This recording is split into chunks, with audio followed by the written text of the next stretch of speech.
It's a simple phrase, really. Mitakuye. Simple, that is, if you're a Lakota speaker. Mitakuye translates in English to all my relations.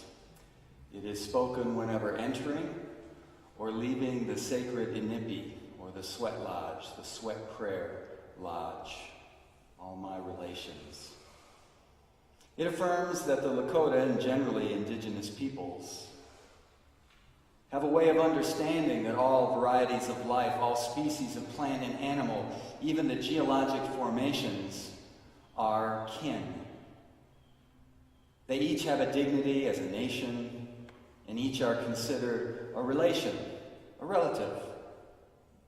Saying Mitakuye is a way of saying yes to a life of being and doing in valued relationship with all life. As if all life were a beloved cousin or grandparent, brother or sister. So this morning, let's practice remembering that. When I say Mitakuye, you say all my relations. Mitakuye. All my relations. Amen. Well, today in New York City, the People's Climate March is happening, anticipating, hopefully, something. God pray for something from the UN Conference on Global Climate Change that's happening in New York City this week. People are in the streets to say to those attending and all around the world, we must change course and we must do it now. Now is the time. Now, now, now. As we sang already. We must begin. And today is also the International Day of Peace. That's like one of those Christmas things, you know? Really, just one day a year? International Day of Peace.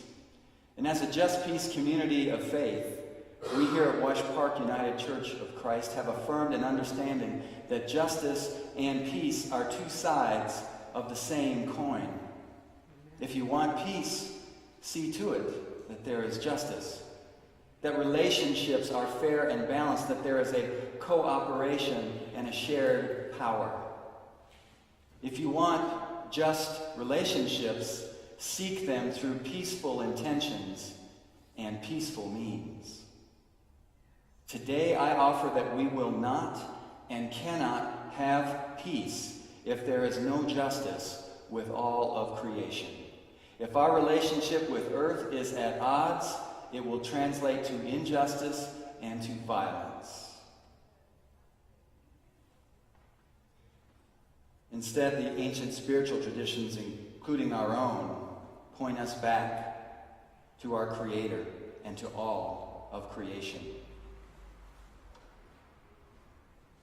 They point us back to an affirmation of creation and the need to be in good relationship with all of creation, as the Lakota affirm Mitakuye. The People's Climate Train on its way to New York City passed through Denver this last Tuesday. A couple hundred people rallied at Union Station Tuesday night, including, I'd say about a dozen people from this congregation. It was great to see. And we rallied there to say in public, it's time to get on board the climate train, the climate change train, or as we want it to be, the climate train of change. It's time.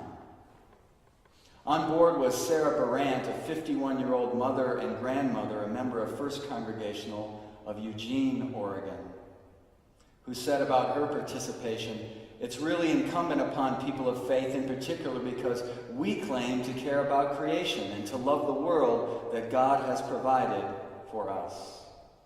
If we claim that as a tenet of our faith, and I think many of us do in the United Church of Christ, I'm moved to participate in the movement that's happening. Now, Sarah, in her words and in her actions, is saying Mitakuye. And in her words, Sarah is speaking something that has been mentioned here previously in my reflections, that our no must have a deeper yes. There's an important place for the voice of the prophet in our tradition as well as in other traditions. The prophet is the one who tries to channel the divine voice in a particular time and place. Sometimes this voice is one of challenge and warning, one of opposition to the status quo. It is the voice of no. We have such an ominous voice today in the passage from Isaiah, chapter 24, who warns that because of the choices that the people have made, great calamity will befall the whole earth. In this moment, will you let yourself feel those profound images? The earth dries up and withers. The world languishes and withers. The heavens languish together with the earth. The earth lies polluted under its inhabitants. Something beautifully heartbreaking about Isaiah's sharing. Just as Isaiah was worried about the fate of his land of Judea and of the whole world in the 8th century BCE, we can hear his words now in a prophetic way as a message of divine warning. A divine warning that echoes the scientific warnings of what has already begun. It is a reminder of the destruction that follows a neglect of mitakuyasin.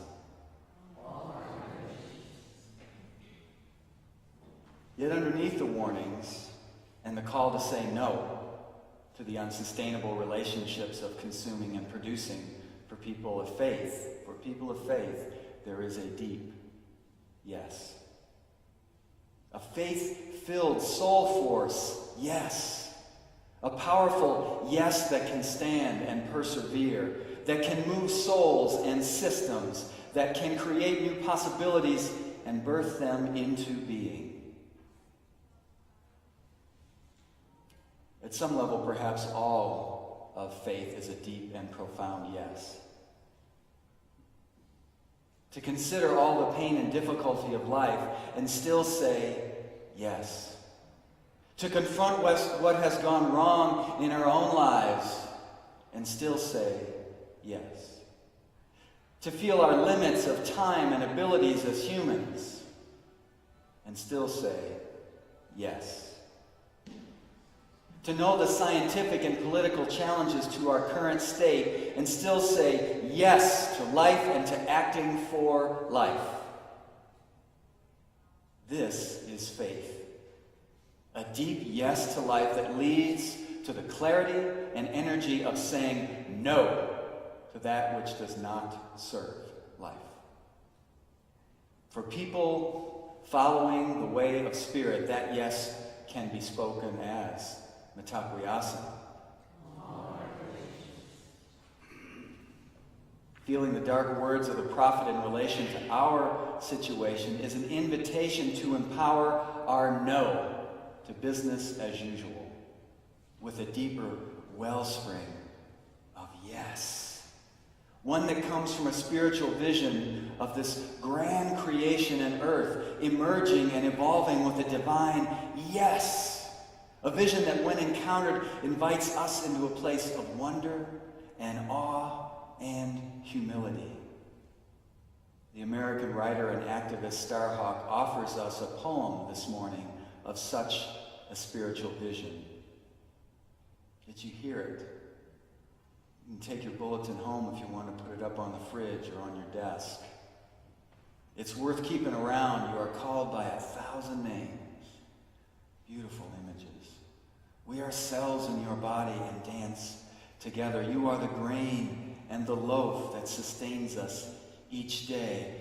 And as you are patient with our struggles to learn, so shall we be patient with ourselves and with each other. You are the embrace that heartens and the freedom beyond fear. Such a beautiful statement of faith. The freedom beyond fear. Within you we are born and we grow, live and die. You bring us around the circle to rebirth. Within us you dance forever. If you don't want to read a whole gospel, just read that. We need this kind of deepening and expanding, for it is this kind of depth and expansiveness that can endure the long road to justice and peace. It is this kind of depth and expansiveness that can get up when we have fallen or sat down from exhaustion on the long journey. It is this kind of depth and expansiveness that can help us take again another deep breath of settling and of resolve to stay on the path of healing and change. It is this kind of depth and expansiveness that can feed us in the wilderness of waiting. It is this kind of depth and expansiveness that has us speaking again and again amidst the ups and downs, the comings and goings of life and relationship, the yes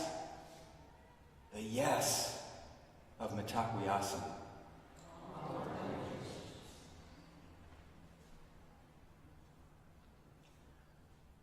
Also on board that train that is in New York City, and I hope marching in the streets right now, is 22-year-old member of First Congregational UCC in Corvallis, Aaron Kratzer, who said, "For me, it seems that when people have a stronger sense of community, they are more willing to activate on the issues.